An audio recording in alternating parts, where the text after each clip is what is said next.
अस्सलाम वालेकुम नाज़रीन, आज हम मोहतरमा डॉक्टर फरीदा बेगम साहिबा के साथ जुड़े हुए हैं। तो नाज़रीन, आपको जो भी मसाइल हो आप टीवी स्क्रीन पर दिखाए जो नंबर पर कॉल करके अपने मसाइल को हल कर सकते हैं। तो नाज़रीन, आइए मोहतरमा डॉक्टर से हम जानते हैं कि कोरोना टीके के बारे में। तो नाज़रीन, डॉक्टर मोहतरमा government hospital general associate professor है और इनके हस्बैंड फिजिशियन डायबिटोलॉजिस्ट के जो निज़ामाबाद में डायग्नोस्टिक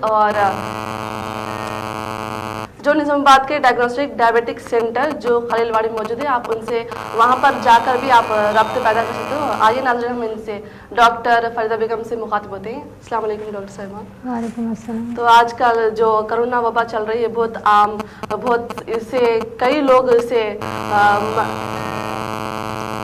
इससे मुतासिर होकर इंतकाल कर जा रहे हैं। तो नाज़रीन, इस बारे में आप क्या ख्याल करते हैं? इस बारे में हमारे आवाम को कुछ बोलना चाहते हैं, आप कुछ बोलिए इस बारे में। मतलब अभी तक तो लास्ट 3-4 हफ्तों में हर घर में एक से बढ़ के 2-3 लोगों के इन्फेक्शन हुआ। इन्फेक्शन के साथ साथ उन्हों को इतना सीवियरिटी बढ़ चुका है कि हॉस्पिटल एडमिट होना पड़ा। यानी लास्ट टाइम से इस बार ये जो म्यूटेंट स्ट्रेन है उसमें इन्फेक्शन रेट्स बहुत ज़्यादा है, यानी जल्दी फैल रहा है ये। और दूसरी बात, लास्ट टाइम हम लोग लॉकडाउन में थे, यानी कोई लोग बाहर नहीं निकला, जिसके जगह उन्हों रहे थे। अभी तो लॉकडाउन नहीं है और तकरीबन लास्ट 3-4 मंथ्स में लोग जो है रिलैक्स हो चुके हैं, मास्क का इस्तेमाल नहीं कर रहे, सोशल डिस्टेंसिंग यूज़ नहीं कर रहे। और ऊपर से ये जो म्यूटेंट स्ट्रेन आने की वजह से, ये सारे चीज़ों की वजह से हमारे पास इतने केसेस बढ़ चुके हैं कि हर जगह बेड नहीं मिल रहा। जो कि लास्ट टाइम हम सिर्फ हैदराबाद में ये इशू था बेड नहीं मिलने का, निज़ामाबाद में, जबकि सिर्फ गवर्नमेंट हॉस्पिटल में अब जितने हैं उसके हाफ बेड्स थे, लेकिन फिर भी सफिशेंट थे। अभी गवर्नमेंट हॉस्पिटल में बेड कैपेसिटी डबल कर चुके हैं। उसके साथ साथ दूसरे 18 प्राइवेट हॉस्पिटल्स को भी परमिशन दिया गया है, फिर भी बेड्स की कमी महसूस हो रही। इसकी वजह यही है कि एक तो हमारी लापरवाही हुई जिससे हम लोग मास्क इस्तेमाल नहीं करें, और जो है क्योंकि लॉकडाउन नहीं रहने से लोगों को अपने आप कंट्रोल नहीं है, यानी अननेसेसरली बाहर जाके इन्फेक्शन लाके घर में जो एल्डरली पीपल है उनको इन्फेक्ट करे। और दूसरी बात, सोशल गैदरिंग भी बहुत बढ़ चुके हैं, जिससे क्या है एकदम मास इन्फेक्शन हो गया, ग्रुप इन्फेक्शन हो के फैमिलीज इन्फेक्ट हुए।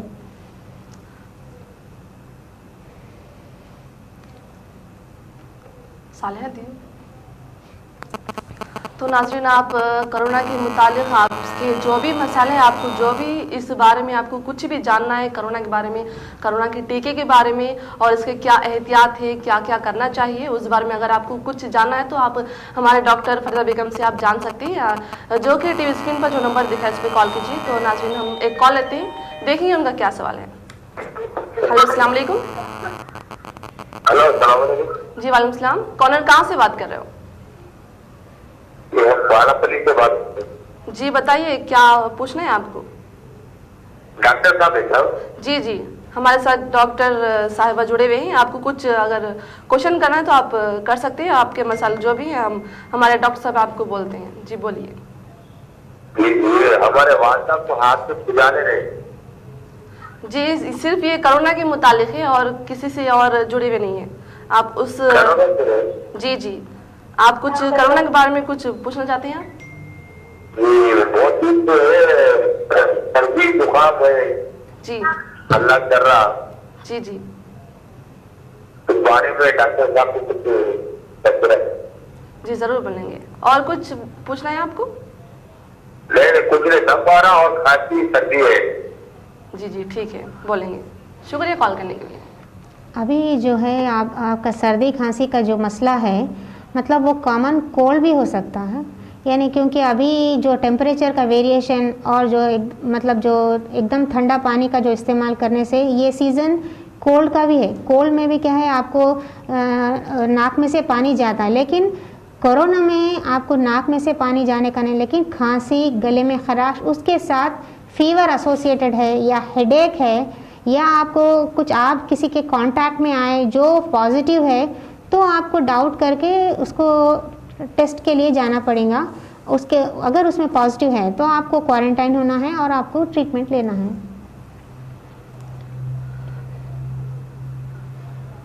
तो मोहतरमा जी कोरोना 2019 में कम था, फिर अब 2020 चला गया, 2021 आ गया, तो उसमें ऐसा क्या हुआ जो कोरोना इतना बढ़ गया? वही मैं अभी आपको बताई कि लास्ट टाइम जब कोरोना 19 दिसंबर में तो वुहान सिटी में इसका फर्स्ट केस डिटेक्ट हुआ था, लेकिन हमारे पास 20 में मार्च 5 को तेलंगाना में फर्स्ट केस डिटेक्ट हुआ वो केस। लेकिन उसके बाद हमारे पास लॉकडाउन हो चुका था, लॉकडाउन में सब डरे हुए थे, सब एहतियात करे, पक्का लॉकडाउन हुआ, सब एहतियात करते हुए थे। लेकिन जो गैप आ गया हमारे पास नवंबर के बाद से अब तक एक 4-5 महीनों में ना कोई मास्क इस्तेमाल नहीं करा, ना सोशल डिस्टेंसिंग को मेंटेन करा, और गैदरिंग्स भी बहुत ज़्यादा हो चुके हैं, और पेशेंट अपने तरफ से लापरवाही होने की वजह से एक कारण है, और दूसरा क्या है वो जो म्यूटेंट स्ट्रेन चेंज हुआ वो स्ट्रेन की वजह से भी इन्फेक्शन रेट बहुत ज़्यादा हो चुका है। तो अब वैक्सीन, अब इसके डरते हुए अब लोग क्या कर रहे हैं, वैक्सीन ले रहे हैं। वैक्सीन लेने से कुछ लोगों को नुकसान भी हो रहा है इसका, इस बारे में अब क्या ख्याल करेंगे? जैसे इन्फेक्शन, बॉडी पेन। वैक्सीन तो नुकसान नहीं रहता, क्योंकि जब कोई वैक्सीन लॉन्च हो रहा तो 100% उसका एफिकेसी देखते हुए वो वैक्सीन को पब्लिक में लाते। और हमारे गवर्नमेंट ऑफ इंडिया जो है फर्स्ट वैक्सीन जो है हेल्थ केयर वर्कर्स यानी डॉक्टर्स को फर्स्ट वैक्सीन दिया गया, doctors, nurses, health care workers, ये लोगों को वैक्सीन दिए। फिर नेक्स्ट फेज में 40 इयर्स वाले, और उनको 40 इयर्स वालों को कुछ अगर प्रॉब्लम है या कि हार्ट का प्रॉब्लम है या शुगर का प्रॉब्लम है या बीपी का प्रॉब्लम है, उनको प्रेफर करें। और अब नेक्स्ट फर्स्ट में से 18 साल के ऊपर के लोगों को दे रहे हैं। ये सब स्ट्रैटेजी एक के बाद एक स्टार्ट करें। अगर वैक्सीन से अगर प्रॉब्लम हो रहा तो इतने थाउजेंड्स ऑफ वैक्सीन वायल्स जो गवर्नमेंट ऑफ इंडिया यूज़ करे, मतलब वो अगर प्रॉब्लम है तो वो नहीं होता था लॉन्च। इसलिए वैक्सीन से कुछ खतरा नहीं है, जो एलिजिबल है वो वैक्सीन ज़रूर ले, और जल्द से जल्द अपने 2 डोसेस ले लीजिए, क्योंकि वैक्सीन लेने के 15 दिन बाद आपको कंप्लीट प्रोटेक्शन मिलता है। खुदा ना खास्ता वैक्सीन लेने के बाद भी कुछ लोग इन्फेक्ट हुए हैं, लेकिन उनकी सीवियरिटी उतना ज़्यादा नहीं है, उनको हॉस्पिटलाइजेशन स्टे ज़्यादा नहीं है, उनको क्या है घर में यानी इससे क्वारंटाइन होते हुए ट्रीटमेंट लेने पे वो जल्द से जल्द अच्छे हो गए। यानी वैक्सीन इज़ 100% बेटर। ऐसा वैक्सीन अब हमारे पास, अब आपका हथियार सिर्फ वैक्सीन ही है। तो नाज़रीन, हमें कॉलर आए और हम लेंगे, उनका क्या है, उनके मसाले हम जानेंगे। हेलो, अस्सलाम वालेकुम। हेलो, अस्सलाम वालेकुम जी। वालेकुम सलाम। कौन है, कहाँ से बात कर रहा हूँ? वैक्सीन के बारे में। जी बोलिए, बताइए क्या पूछना है। हेलो जी बताइए, हम सुन पा रहे हैं आपकी आवाज़। ये वैक्सीन में जी बड़ों का अलग, छोटों का अलग, जो अलग रहता है क्या? जी बड़ों के लिए अलग वैक्सीन रहता है, छोटे समूह वालों को अलग रहता है वैक्सीन? जी पूछेंगे। और कुछ है आपका सवाल?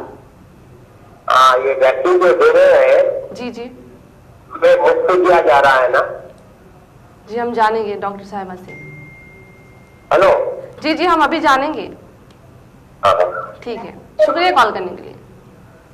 तो वैक्सीन कम उम्र बच्चों को अलग, बड़ों के लिए अलग, ऐसा कुछ है? और एक सवाल क्या था? और एक आप पहली बात तो वैक्सीन सबके लिए सेम है। ये जो है 2 नमूने के वैक्सीन जो आप सुन रहे हैं, कोविशील्ड और कोवैक्सीन, ये अलग अलग कंपनी का वैक्सीन है। एक जो है वैक्सीन लाइव है, लेकिन वो मल्टीप्लाई नहीं होता, जो कि कोविशील्ड गवर्नमेंट ऑफ इंडिया जो हेल्थ केयर वर्कर्स को जो प्रोवाइड करे हैं वो कोविशील्ड है। और दूसरा जो है कोवैक्सीन, अभी कुछ कम लोगों मतलब रिसेंटली लॉन्च हुआ है वो, तो ज़्यादा लोग तो कोविशील्ड लिए हैं, और इसके 2 डोसेस रहते, चाहे वो मतलब हम तो 18 साल के कम लोगों को नहीं दे रहे, 18 साल के ऊपर वालों को ही दे रहे हैं। तो वो सबके लिए सेम वैक्सीन है, सबके लिए डोज सेम है, 2 डोसेस लेना है, और 2 डोज के दरमियान 6 हफ्ते का फ़र्क रखना है। जी। और हेलो, अस्सलाम वालेकुम। हेलो वालेकुम। जी वालेकुम सलाम, बताइए। ये कौन सा बीमारी है ये? जी ये जो फैल रहा है कौन सा है ये? तो कुदरती है या कोई बेजा तो है? जी बताएंगे आपको। तो ये वैक्सीन लेना ज़रूरी है क्या? और एक क्वेश्चन था उनका वैक्सीन के बारे में। वैक्सीन लेना ज़रूरी है। जिसको कोरोना है या जो मुतासिर है या नॉर्मली है नहीं, सभी को वैक्सीन लेना है। अगर आप लोग इन्फेक्ट होने के बाद एक मिनिमम 15 डेज से 1 मंथ का गैप के बाद जब आपकी बॉडी पूरी कंप्लीट रिकवर होती, आपको हॉस्पिटल स्टे नहीं है, आपके सिम्टम्स सबसाइड है, आपके इन्फेक्शन लेवल्स पूरे कम हैं, तो आप वैक्सीन लेना है। अगर आप इन्फेक्ट नहीं भी हुए तो भी आप वैक्सीन लेना है। तब ये कोरोना वैक्सीन जो लेते हैं उसके बाद क्या प्रिकॉशंस रहते हैं? क्या कुछ खाना, कुछ एहतियात करना उसके बाद? ऐसा तो मतलब जनरली वैक्सीन हम जब भी बच्चों को वैक्सीन दिलाते हैं, वैक्सीन के बाद एक माइल्ड फीवर, जैसे कि जनरली हर माँ को पता है डीपीटी वैक्सीन के बाद बच्चे को फीवर आएगा, रात में शायद सताएगा, ऐसा कई फैमिलीज़ में पता है। उसी तरह ये वैक्सीन के बाद भी जैसे कि माइल्ड, क्योंकि बॉडी में हम कुछ फॉरेन चीज़ इंजेक्ट कर रहे हैं तो कुछ मिनिमम रिएक्शन तो होगा, जैसे कि आपको थोड़ा बॉडी पेन्स हो सकता, माइल्ड फीवर आ सकता, और आपके जहां आप इंजेक्शन लिए, जहां वैक्सीन दिया गया उस पे वहाँ पे दर्द हो सकता। यानी ऐसे माइल्ड चीज़ें एक्सपेक्टेड है। 2 से 3 दिन तक किसी को होता है या किसी को कुछ भी प्रॉब्लम नहीं होता, यानी उसको टीका लिए नहीं लिए कुछ डिफरेंस नहीं रहता।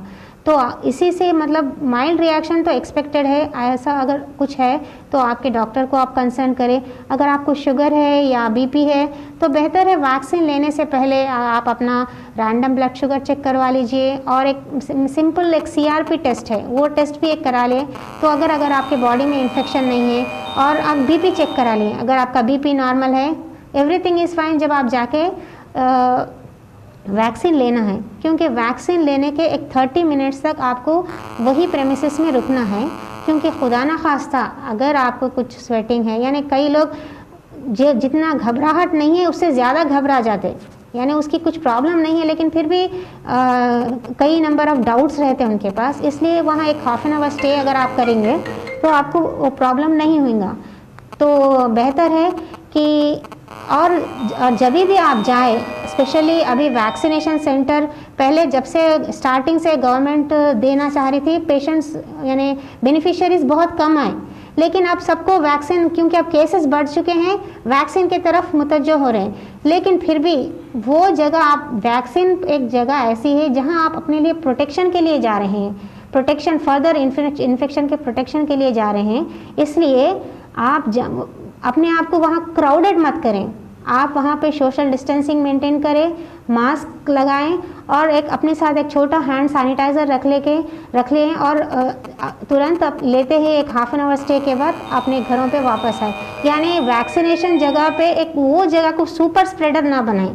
मैं आप लोगों से रिक्वेस्ट कर रही हूँ कि आपने शेड्यूल डेट से आप जाएं, आप वहाँ पे एक डिस्टेंस मेंटेन करते हुए, मास्क का यूज़ करते हुए, सैनिटाइज़र का यूज़ करते हुए अपना वैक्सीन लेकर हाफ एन आवर स्टे के बाद आ सकते हैं। और इसके बाद ये खाना और नहीं खाना ऐसा कुछ भी नहीं है, लेकिन अच्छा खाना खा के नाश्ता हुए करके जाइए, और हाइड्रेशन यानी बॉडी, क्योंकि समर ज़्यादा है और क्या है डिहाइड्रेशन के चांसेस ज़्यादा रहते हैं, अपने आप को हाइड्रेट अच्छा करें, यानी कुछ पानी अच्छा, कुछ शरबत या बटर मिल्क का इस्तेमाल करें तो और भी बेहतर है। और एक कॉल लेंगे। हेलो, अस्सलाम वालेकुम। हेलो, अस्सलाम वालेकुम। वालेकुम सलाम। कॉलर कहाँ से बात कर रहे हो? जी, हम हैदराबाद से बात कर रहे हैं। जी बताइए, क्या है आपका मसाइल? जी मैडम, AR हॉस्पिटल के है क्या मैडम? जी AR हॉस्पिटल के है? जी नहीं, गवर्नमेंट हॉस्पिटल के हैं, MBBS। जी कुछ आपको कुछ कोरोना के ताल्लुक से कुछ आपको पूछना है तो पूछ सकते हैं आप। भाई मैडम, जब सवाल करना चाह रहा हूँ कि जैसे ये कोरोना सिम्टम है या नहीं, तो लोग खाली हाइपर से मर जा रहे हैं, सवाल ऐसा मैडम से पूछा जाए। ये भी जानेंगे।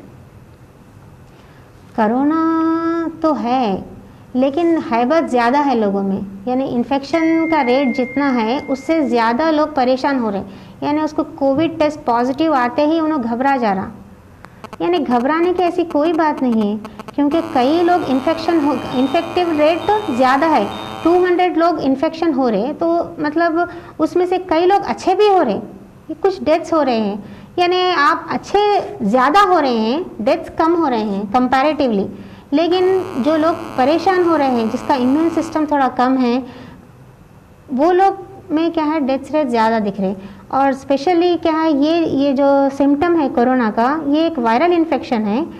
वायरल इन्फेक्शन जो हमारे बॉडी से, जो बॉडी में मल्टीप्लाई होते हुए हमारे पास जो कोगुलेशन सिस्टम को जो है उसको डिस्ट्रॉय कर रही, इन्फ्लेमेशन बढ़ रहे, तो जो कैपिलरीज रहते, जो ब्लड वेजल्स रहते, वहाँ पे छोटे छोटे थ्रोम्बाई फॉर्म करके वहाँ पे उसका ब्लड वहाँ तक नहीं जाता। ब्लड जहाँ जहाँ दौड़ता है वहाँ ब्लड के थ्रू ऑक्सीजन जाता हमारे जिस्म में, लेकिन वहाँ पे जो ब्लॉक आ जा रहा वो कैपिलरीज में, जो ब्लड फ्लो नहीं हो रहा वो एरिया में, और वहाँ से वो ऑक्सीजन वहाँ तक नहीं पहुँच रहा। स्पेशली जो लंग्स एरिया है वहाँ पे ये मेन वायरस वो ऑर्गन को ज़्यादा ब्लॉक कर रहा, यहाँ तक कि सारे ऑर्गन्स को ब्लॉक कर रहा, लेकिन मेन उसका जो है लंग्स पे इन्फेक्ट कर रहा। उसके वजह से सैचुरेशन कम हो रहा है, यानी ऑक्सीजन जो 100% रहना है वो 100% ऑक्सीजन उसको नहीं पहुँच रहा, यानी उसका सैचुरेशन लेवल कम हो रहा जैसा जैसा इन्फेक्शन बढ़ रहा।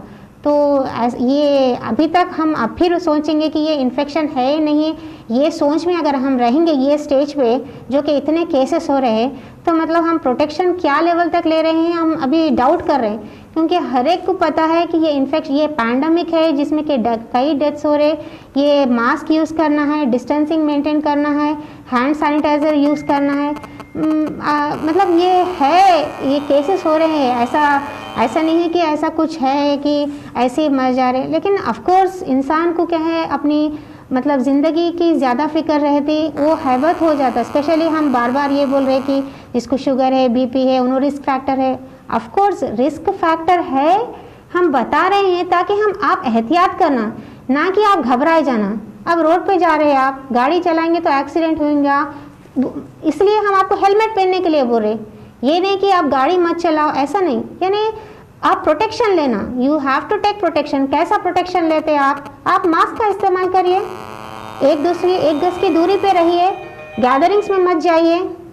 जहाँ अगर आपको पता चले कि आपके रिश्तेदार में किसी को इन्फेक्शन कोरोना हुआ, अरे मैं उससे मिला था, फ़ौरन आप टेस्ट करवा लीजिए। शायद अगर आपको पॉजिटिव है तो उसका ट्रीटमेंट ले लीजिए, क्योंकि अगर आप ये चीज़ को नहीं मानेंगे तो आपके वजह से कई लोग भी इन्फेक्ट होंगे ना। और एक सवाल था, जो वैक्सीन है वो मुफ्त में या उसके लिए कुछ पैसे लग रहे हैं? नहीं, गवर्नमेंट तो मुफ्त में वैक्सीन दे रहे हैं, कोई कहीं भी पैसे नहीं। प्राइवेट में शायद अगर आप लेंगे तो वहाँ कुछ चार्जेस दे रहे हैं, लेकिन अगर आप गवर्नमेंट हॉस्पिटल्स में, PHCs में जहाँ भी जा रहे, ये पूरा गवर्नमेंट ऑफ इंडिया से फ्री है। मतलब जो कि फर्स्ट हेल्थ केयर वर्कर्स को फ्री है, फिर ऊपर से 40 ईयर्स विथ रिस्क फैक्टर्स को फ्री है। अब नेक्स्ट जो अबव 18 ईयर्स को अभी जो आपको लेने का है, फर्स्ट आपको रजिस्टर कर लेना है, वो आरोग्य सेतु ऐप को डाउनलोड करके आपको रजिस्टर करना है। उसके बाद फिर आपको वो पता नहीं, वो तो गवर्नमेंट, स्टेट गवर्नमेंट से दिया जाएगा, वो पता 1 मई से तो कह रहे हैं, लेकिन वो उसका शेड्यूलिंग अभी तक नहीं आया। ठीक है, और जानिए। हेलो, अस्सलाम वालेकुम। हेलो, अस्सलाम वालेकुम। वालेकुम सलाम जी, कॉलर कहाँ से बात कर रहे हो? जी, हम अहमदपुरा दालों से बात कर रहे हैं। जी बताइए, क्या पूछना है आपको? जी, कोरोना के सिम्टम्स क्या है, कैसा पहचानेंगे हम कोरोना है इसे या नहीं है? जी, और कुछ पूछना है आपको? जी, वो नाटो का कब से आ रहा? तो इनका सवाल था कोरोना के सिस्टम कैसे, मतलब हमें कैसे पता चलेगा कि कोरोना है। पहले तो लास्ट ईयर का जो था कोरोना, उसमें क्या है, टेस्ट चले जाना या नाक में जो है आप स्मेल नहीं आना, टेस्ट ज़बान का मज़ा चले जाना और कुछ स्मेल समझ में नहीं आना। उसके साथ साथ किसी को क्या है, मतलब कंटिन्यूस फीवर रहना या सीवियर बॉडी पेन रहना, ये इनिशियल स्टेजेस में है। अगर आप इसको रिकॉग्नाइज नहीं करेंगे, मतलब आप उसको नहीं पहचानेंगे, तो आहिस्ता आहिस्ता जाके मतलब आपको इतना वीक, आप अपने बॉडी को एकदम वीक करेंगे। जनरली कुछ दूसरे फीवर्स जो आते आप उतना वीक नहीं फील करते, इसमें आप अपने आप को बहुत वीक फील करते हैं। फिर नेक्स्ट आप जब थोड़ी भी दूर चलेंगे तो आपको दम चढ़ के आएगा। यानी शॉर्टनेस ऑफ ब्रेथ बोलेंगे। तो वो वैसे चीज़ें आए तो वो क्या है कि और ज़्यादा सीवियरिटी हो गया वैसा, इसलिए उतना चले तक, थोड़ी दूर चले तक दम चढ़ के आना, उससे पहले ही आपको अलर्ट होना है कि वो क्या सिम्टम्स है। मतलब सिंपल नज़ला भी हो सकता है, लेकिन नाक में से पानी जाना, उसके साथ क्या है, हमको फीवर नहीं रहता है। ये कोविड में आपको फीवर रहता है और आपको जो है ना थ्रोट पेन रहता, और आपको जो है खांसी रहती, और आपको फीवर रहता, बॉडी पेन्स रहते, आप अपने आप को वीक महसूस करते, यानी जनरली आप जितना काम कर रहे हैं वो काम नहीं करते। तो आप अभी तो पहले टेस्टिंग के लिए सिर्फ गवर्नमेंट हॉस्पिटल जाना पड़ता था, लेकिन अभी तो हर पीएचसी में, हर स्कूल्स में कई सेंटर्स लगा दिए कि ज़्यादा से ज़्यादा लोग जाए, टेस्ट करवाएं, और जो है टेस्टिंग में अगर पॉजिटिव आया तो डेफिनेटली वो पॉजिटिव है। अगर टेस्टिंग में नेगेटिव आया फिर भी आपके पास सिम्टम है तो आप जो है अपने ब्लड टेस्ट करवाएं। ब्लड में जैसे कि CRP, D-dimer, LDH और ESR, CBP ये करवाएं, तो इसमें भी आपको चेंजेस दिखते हैं, तो इसके हिसाब से आप ट्रीटमेंट करें, ना कि नेगेटिव है करके टाइम वेस्ट करके घर में ही रहेंगे। तो लास्ट में अल्टीमेटली क्या है, सैचुरेशन, जो कि ऑक्सीजन सैचुरेशन हमको हमेशा 97, 98, 100 रहता है, वो जाके 93, 90, 80 ऐसा भी, इतने कम सैचुरेशन से भी पेशेंट्स आ रहे हैं। इसलिए इनिशियल स्टेजेस में आपको अलर्ट रहना है। ये पैंडमिक है, आप ऐसा कैजुअली नहीं रह सकते, आपको अलर्ट रहना है। अरे ऐसा होगा क्या, ऐसा होगा क्या, ऐसा थोड़ा सोचते हुए हम अगर टेस्ट कर रहे हैं और अपने आप को आइसोलेट करें तो हम जल्द से जल्द ये पैंडमिक को रोक सकते हैं। और जो जितने अगर ये सच नहीं है, ये कोरोना नहीं है, तो आज जो निज़ामाबाद में कचिया मस्जिद में जाके 1 से 2 मैयत आते थे, मतलब 30 से 35 भी मैयत आज आ रहे हैं। ये कैसा, ये इन्फेक्शन है बोल के ही तो ऐसा हो रहा है ना। लेकिन ये इनिशियल स्टेज में आपको जानना है, थोड़ा अलर्ट रहना है, थोड़ा अपने हेल्थ इश्यू पे थोड़ा गौर फिक्र करना है, अपने लिए भी और अपने बड़ों के लिए, और ये जल्द से जल्द रोकना है। तो आपको मास्क यूज़ करना है, सोशल डिस्टेंस मेंटेन करना है, गैदरिंग्स को अवॉइड करना है, अपने घरों में अपन रहते हुए अच्छा हेल्दी फूड लेना है। और जो है अगर किसी को हमारे जान पहचान में जिससे हम मिले थे 2-3 दिन पहले उनको पॉजिटिव आया तो हम भी अपने लिए पहला टेस्ट करवा लें।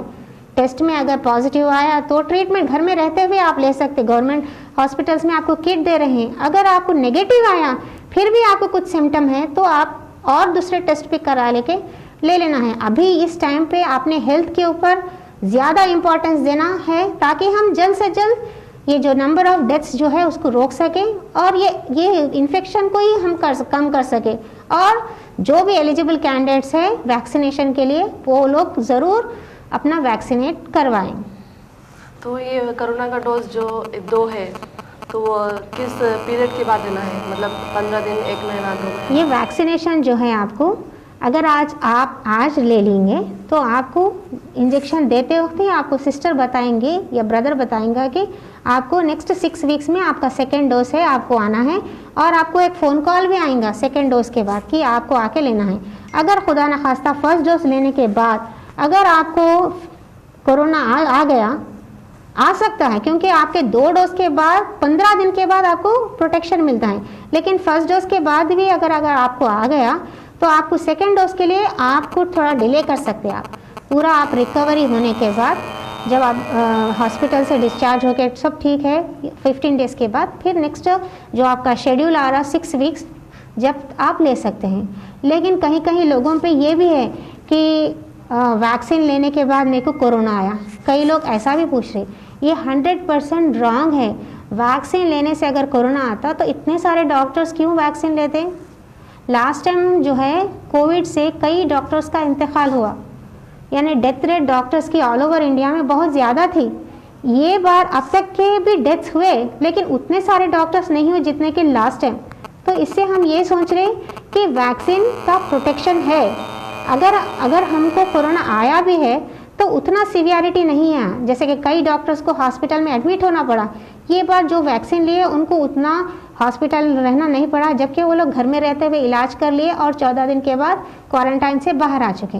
इसलिए वैक्सीन लेने के बाद आपको कोरोना आना ये रॉन्ग है।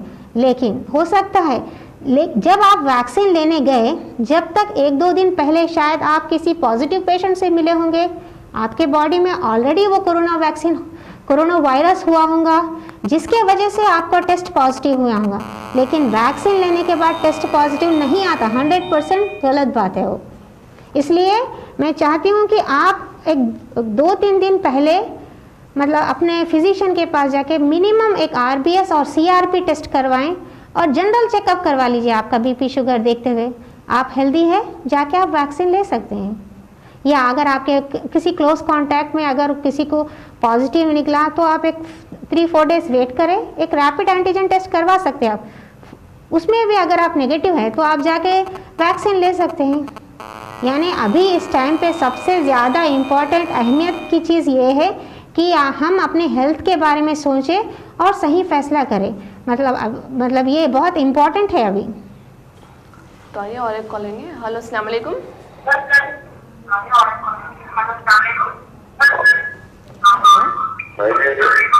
हेलो हेलो हेलो, अस्सलाम वालेकुम। वालेकुम अस्सलाम। कौन और कहाँ से बात कर रहे हो? मैं बरकतपुरा से बात कर रहा हूँ। जी पूछिए, क्या पूछना है आपको? मेरे को देखो क्या है बोले तो कोरोना के बारे में, कोरोना है या नहीं, खुदा का खैर है। जी ठीक है, और कुछ पूछना है आपको? और वो दवाखाने में क्या है, नाक में वो लगा रहे जी खाली छींका के कोरोना बोल के डाल दे रहे। जी ठीक है। तो इस बारे में आपका क्या ख्याल है? ये मतलब हर चीज़ के ऊपर एक सुप्रीम पावर है। मतलब ये चीज़ जो हो रही है, हमको छींक भी आ रहा, हम सांस ले रहे भी हैं, तो वो खुदा की कुदरत है, उसी का पावर है। मतलब ये जो चीज़ हुई है, वबा जो हुई है, ये भी मतलब उसी की तरफ से मतलब शायद एक पनिशमेंट होगा ह्यूमैनिटी के लिए। मतलब हम लोग मतलब जो इंसान जो पहले जो रहन सहन में मतलब जो था, आज वो नहीं है। मतलब पहले जो लोग के पास टेक्नोलॉजी का डेवलपमेंट उतना ज़्यादा नहीं था, पढ़े लिखे थे, मतलब जितना मतलब सेल्फिश इश्यू नहीं था। यानी हम हमेशा अपना काम कर लेंगे, अपना मतलब किसी को वक्त देना या किसी को घर को बुलाना भी है तो उसको पूछ लेना कि आप घर पे अवेलेबल है, क्या हम आ सकते हैं। लेकिन पहले ऐसा नहीं था, हमारा मन करे हम चले जाते, या किसी के घर में 8-8 दिन रह सकते थे। लेकिन आज किसी के घर में एक दिन भी हम ना रह सकते, एडजस्ट नहीं हो सकते, और ना ही हम उनको एडजस्ट करा सकते। लेकिन पहले किसी की शादी रही तो 8-8 10 दिन से सब लोग रहते थे, मतलब खाने के लिए, उसके लिए हर चीज़ नहीं। यानी कई चीज़ें चेंजेस आई, यानी टेक्नोलॉजी इतनी बढ़ गई, हम स्पेस तक पहुंच गए, वहाँ चले गए। इलेक्ट्रॉनिक इतनी, एक यहाँ बैठ के अभी वीडियो कॉलिंग करके US में, दुबई में क्या है, हम हाल चाल पहले लेटर्स का वेट करते थे। इतना हम करने के बावजूद भी एक सिंपल वायरस जो है, जो कि खुद बाहर हमारे बॉडी से बाहर रहेगा, उन्हें मोर देन 30 मिनट्स वो डिस्ट्रॉय हो जाएगा। जब तक कि उन्हें एक ज़िंदगी में मतलब एक जान में नहीं पहुंचेगा वो वायरस, वो अपने आप को ज़िंदा नहीं रख पाएगा और वो मल्टीप्लाई नहीं कर सकेगा। वो जो बिल्कुल जो कि हमारे आँखों में भी सिंपल माइक्रोस्कोप में भी नहीं दिखता, वो इलेक्ट्रॉनिक माइक्रोस्कोप में दिखने का जो सिंपल चीज़ है, वो इंसानियत को हिला दे रहा। यानी ये अल्लाह ताला की तरफ से, मतलब ऑफ कोर्स ये साइंटिफिकली प्रूवन तो है ये वायरस, लेकिन ये भी तो खुदा की तरफ से ही है। तो एक जो नात मैं रिसेंटली एक सुनी हूँ, मतलब हाँ, ये सब हम क्या कर बैठे, खुदा को नाराज़ कर बैठे। तो अगर आप लोग ये सब लोग सुनेंगे तो मतलब एक 2-3 मिनट का वक्त दे के अगर ये नात सुनेंगे तो मतलब आप खुद को अपने को जवाब मिल जाएगा कि ये क्या चल रहा है, ये कैसा है। और एक दूसरी बात, जो कि नाक में लगाने से छींक आ रही है, पॉजिटिव दे रहे, ये गलत बात है। अगर आपके नाक में वो वायरस इन्फेक्टेड है, वो लेके जो है एक कैट्रिज में, जहाँ पे कंट्रोल और टेस्ट दोनों रखा जाता है, रखने के बाद टेस्ट पे में भी आना चाहिए और कंट्रोल में भी आना चाहिए। 2 लाइन आए तो ही आपका टेस्ट पॉजिटिव है। अगर टेस्ट में आया लाइन, कंट्रोल में नहीं आया, तो वो टेस्ट इनवैलिड है। तो ऐसा नहीं है कि छींकते ही पॉजिटिव देते, ऐसा गलत बात है। जी ठीक है, और एक कॉल लेंगे। हेलो, अस्सलाम वालेकुम। अस्सलाम वालेकुम। जी वालेकुम सलाम। कौन और कहाँ से बात कर रहे हो? जी हम मोहसिना से रेंजर मंडल से बात कर रहे हैं। जी पूछिए, क्या पूछना है आपको?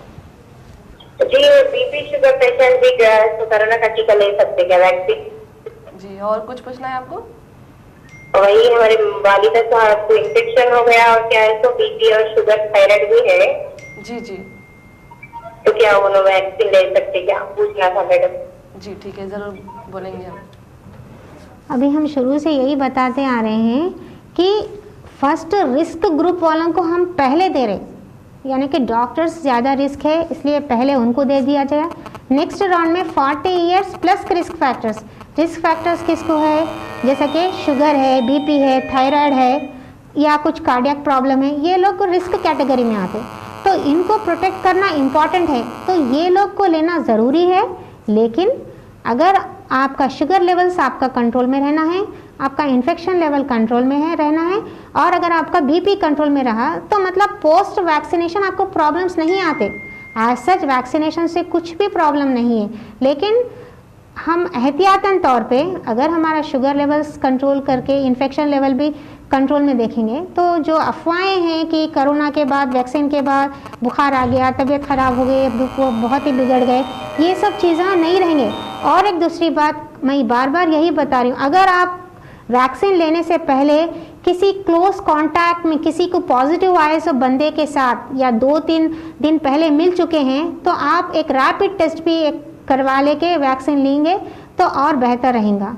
क्योंकि मतलब अननेसेसरली कोरोना लेने के बाद कोरोना वैक्सीन लेने के बाद कोरोना इन्फेक्शन हुआ, ये अननेसेसरली जो गलतफहमी फैलेंगे तो लोग फिर वैक्सीनेशन नहीं लेंगे, क्योंकि अब हमारे पास एक ही हथियार रह गया है, वैक्सीनेशन। जितना जल्दी हो सके जितने लोग वैक्सीन ले लेंगे तो क्या है कि वो लोग को चांसेस ऑफ इन्फेक्शन कम होगा। और एक क्या है, इसको एक हर्ड इम्यूनिटी बोलते हैं, यानी कि हर्ड इम्यूनिटी मतलब पूरे इम्यूनिटी, कई लोगों में अगर वैक्सीनेशन आ जाएगा तो उनका इम्यून स्टेटस बढ़ जाएगा, उससे क्या है इन्फेक्शन रेट कम हो जाता।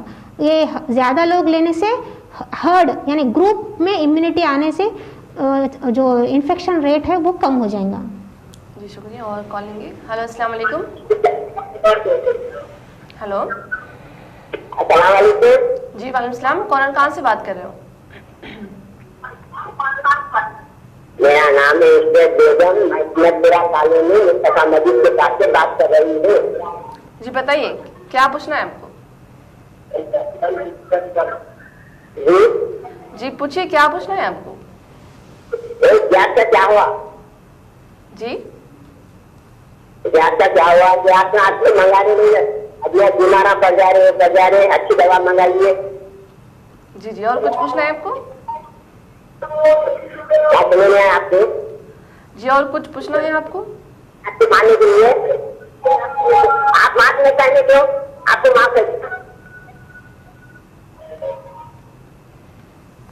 तो बताइए क्यों बढ़ रहा है, इसे क्या है बोल के पूछ रहे हो। इन्फेक्शन क्यों बढ़ रहा है? इन्फेक्शन क्यों बढ़ रहा, मतलब ये अपने ऊपर ही है। मतलब लास्ट ईयर जो इन्फेक्शंस बढ़े थे, यानी लॉकडाउन था, लॉकडाउन के दरमियान जो कि शुरू में निज़ामाबाद में जो केसेस थे, 60 केसेस पॉजिटिव आए फर्स्ट टाइम पूरे तेलंगाना में। निज़ामाबाद में 60 केसेस पॉजिटिव आए, जो कि दिल्ली जमात से जो जाके आए वो लोगों को पॉजिटिव थे, लेकिन वो लोगों को इन्फेक्शन रेट ज़्यादा नहीं था। जस्ट वो लोग उसमें से बहुत कम लोगों को जो है सिम्टम्स थे, कई लोगों अच्छे थे मगर इन्फेक्ट थे, वो लोगों को क्वारंटाइन कर दिया गया। जो कि 60 मेंबर्स थे जो दिल्ली से जाके आई थी जमा, वो लोगों को क्वारंटाइन कर दिया गया था। और अपने लोग भी उसके पॉजिटिव में देखे दिन रात लेके क्वारंटाइन सेंटर्स में लोगों को वहाँ रख दे रहे थे, और ना ही कोई बाहर निकल रहा था। सब लोग अपने आप से एहतियात करें, डॉक्टर्स एहतियात करें, पेशेंट्स एहतियात करें, पुलिस, म्यूनसिपालिटी, सारे लोग मिलके हम जहाँ की चीज़ वहाँ कंट्रोल में कर पाए। लेकिन अभी ना पेशेंट्स कंट्रोल हो रहे हैं, यानी और जो नया स्ट्रेन आया वो एक घर में 2-3 लोगों को इन्फेक्ट कर दे रहा। और हम लोग भी जो लास्ट टाइम जितना एहतियात बरते, आज वैसा नहीं है। आज हर जगह आप शॉपिंग मॉल्स फुल है, हॉस्पिटल्स में मतलब डिस्टेंसिंग मेंटेन नहीं कर रहे, शादियों अटेंड कर ले रहे, गैदरिंग्स अटेंड कर ले रहे, और ना मास्क का इस्तेमाल नहीं है। कहाँ है कोरोना, किधर है कोरोना पूछ रहे। मतलब आपको जब अपने पर्सनली आपको तकलीफ होगी तो आपको समझ में आएगा। जब आपको बता रहे हैं कि आप मास्क इस्तेमाल करिए, डिस्टेंस मेंटेन करिए, ये नहीं कर रहे हैं, कई लोग नहीं फॉलो कर रहे। उसी का नतीजा आज हम देख रहे हैं कि एक एक घर में 2-2 डेथ्स हो रहे हैं और infection level 10 to 20 times last time से बढ़ चुका है। जो ये डोज है, जो एज 85, 80, 90 वो लोग ले सकते हैं? हाँ ले सकते हैं, वो लोग भी ले सकते हैं, वो लोग भी ले सकते हैं। बहरहाल एवरीथिंग शुड बी, मतलब वही जो मैं बोली ना, मिनिमम थिंग्स जो देखने का है वो देखते हुए, अगर सब ठीक है, उनको फीवर नहीं है, कुछ नहीं है, तो वो लोग ले सकते हैं। प्रेग्नेंट लेडीज़ और जो कि प्रेगनेंसी के बाद जो दूध पिलाने वाले माएँ हैं, यूजुअली 6 महीने तक लैक्टेशन जो करते हैं, वो लोगों के लिए अभी मतलब स्टडी में है, मतलब अभी तो नहीं दे रहे अभी तो, लेकिन वो लोग ज़्यादा रिस्क पे है। प्रेग्नेंट लेडीज़ को देना ज़रूरी है, लेकिन अभी स्टडी प्रेग्नेंट लेडीज़ में कंप्लीट नहीं हुआ, इसलिए अभी प्रेग्नेंट लेडीज़ और जो है लैक्टेटिंग यानी जो माएँ अपने बच्चों को दूध पिला रहे 6 महीने तक, वो लोगों में वैक्सीन नहीं दे रहे हैं। लेकिन फैमिली मेम्बर्स को है ना, ख़ास तौर पे प्रेग्नेंट लेडीज़ का इतना एहतियात करना है कि वो लोगों को हमेशा घर में डिस्टेंस मेंटेन करके रखिए। कोई अगर पॉजिटिव है तो वो कुछ अलग घर में, अलग रूम है तो वो क्वारंटाइन हो जाए, और हमेशा प्रेग्नेंट लेडीज़ को अननेसेसरली बाहर जाने ना दें, और जितना हो सके उतना मास्क इस्तेमाल करें। क्योंकि डिलीवरी के टाइम पे अगर उनको रैपिड एंटीजन टेस्ट पॉजिटिव आएगा तो कई हॉस्पिटल्स में जो इजीली डिलीवरी हो सकती थी वहाँ नहीं ले रहे वहाँ केसेस को, पॉजिटिव केसेस को। वो ये अगर ले चुके हैं तो उसका चार्जेस बढ़ रहे हैं, और गवर्नमेंट हॉस्पिटल में भी गए तो वहाँ पे भी पॉजिटिव केसेस जो है उनको वहाँ ले रहे हैं, लेकिन बहुत रिस्क हो सकता है। यानी आज अभी तक तो कुछ ऐसा पॉजिटिव केस को रिस्क निज़ामाबाद में तो नहीं मालूम है, मतलब पोस्ट कॉम्प्लिकेशन नहीं आए सर्जरी के या डिलीवरी के बाद, लेकिन उनका कोगुलेशन इतना मतलब हाइपर कोगुलेबल स्टेट रहता, उनको चांसेस ऑफ रिस्क ज़्यादा रहता। इसलिए हमेशा जो भी अपने जिसके भी फैमिली में प्रेग्नेंट लेडीज़ है उनको इतना एहतियात से रखे, अननेसेसरली बाहर, इवन डॉक्टर कंसल्टेशन भी ओनली अगर उन्हें प्रेग्नेंट है बोल के उनको मालूम हो गया तो उनको जाके डॉक्टर से मिलना ज़रूरी नहीं है। मतलब आप ऑनलाइन कंसल्टेशन ले सकते।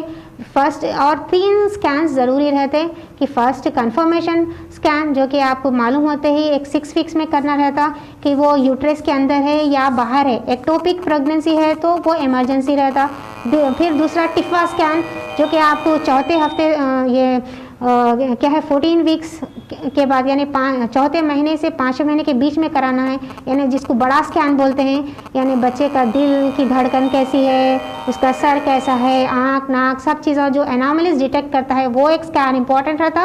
और लास्ट में 9 महीने के बाद का स्कैन जिसमें पानी कैसा है, बच्चे का पोजीशन कैसा है, उसकी माई कैसे कहाँ पे है, ये देखने के लिए। अननेसेसरली छोटा मोटा तो प्रॉब्लम प्रेग्नेंट है तो एक दिन यहाँ दर्द वहाँ दर्द तो कुछ तो रहता है। अच्छा खाते हुए मतलब हेल्थी डाइट लेते हुए घर पे रहना है, और अननेसेसरली बाहर जाके एक्सपोज होके पॉजिटिव आए तो प्रॉब्लम होता। और घर में भी जो घर के लोग भी जो है जो क्लोज कांटेक्ट प्रेग्नेंट लेडी के साथ है उन्हें भी अननेसेसरली बाहर फिर के उनको इन्फेक्शन लाने के चांसेस कम करें। तो ये डोज 18 अबो से जो शुरू हुआ है, ठीक है। मैं कॉल लेंगे। हेलो अस्सलाम वालेकुम। हेलो वालेकुम सलाम जी, कॉर्नर कहाँ से बात कर रहे हो? हेलो जी, पूछिए क्या पूछना है, बताइए क्या पूछना है आपको? मेरे को पूछना है क्या है इलाज? जी आपकी आवाज़ सही तौर पर हमें सुनाई नहीं पा रही, कुछ बुलंद आवाज़ से बताइए।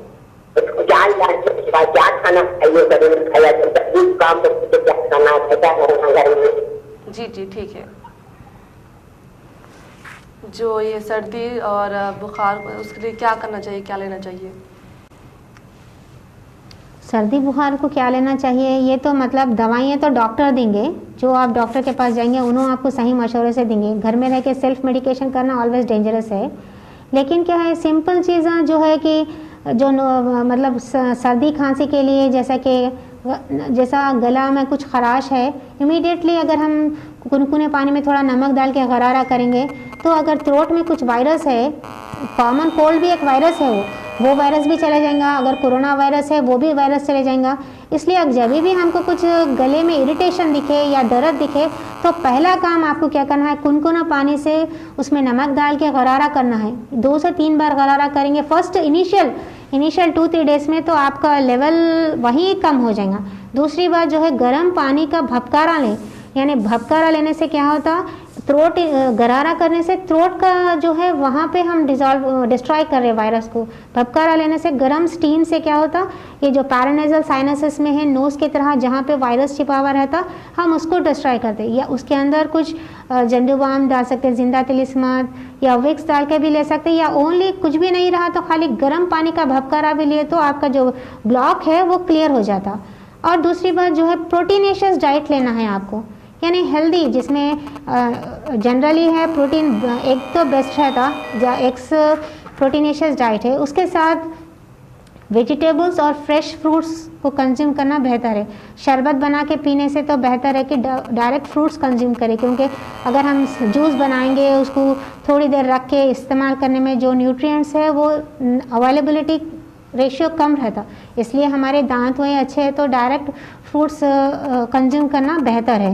यानी डाइट तो हमेशा, चाहे वो कोविड में रहो या सर्दी खांसी में रहो, हमेशा डाइट अच्छी रहना चाहिए। हेल्दी डाइट, अच्छी डाइट मतलब आप पूरा फ्राई चीज़ें करेंगे तो वो उसमें ना आपको विटामिन रहेंगे, क्योंकि बॉडी में को इम्यूनिटी विटामिन से आती है, और जो ज़्यादा ओवर कुक हो जाता है उसमें पूरा विटामिन चले जाते हैं। इसलिए आप अच्छे से अच्छा यानी फ्रेश फ्रूट्स वेजिटेबल्स ज़्यादा कंज्यूम करते हुए मतलब कर्ड का भी ज़्यादा इस्तेमाल कर, दही का इस्तेमाल भी ज़्यादा करें तो बेहतर है। और किसी को अगर ज़्यादा खांसी सर्दी है उसके बावजूद भी कम नहीं हो रहा तो आप कुछ कंसल्ट करें आपके डॉक्टर को, उन्होंने आपको बेस्ट मेडिसिन देंगे। तो नाज़रीन, हमारा प्रोग्राम इख्तिताम को पहुंच चुका है। तो नाज़रीन, हमारे साथ जुड़े हुए थे डॉक्टर फरीदा बेगम साहिबा, तो हम इनका शुक्रिया अदा करते हैं कि इन्होंने अपना कीमती वक्त हमारे साथ गुजारा। तो नाज़रीन, दीजिए इजाज़त, अल्लाह हाफ़िज़।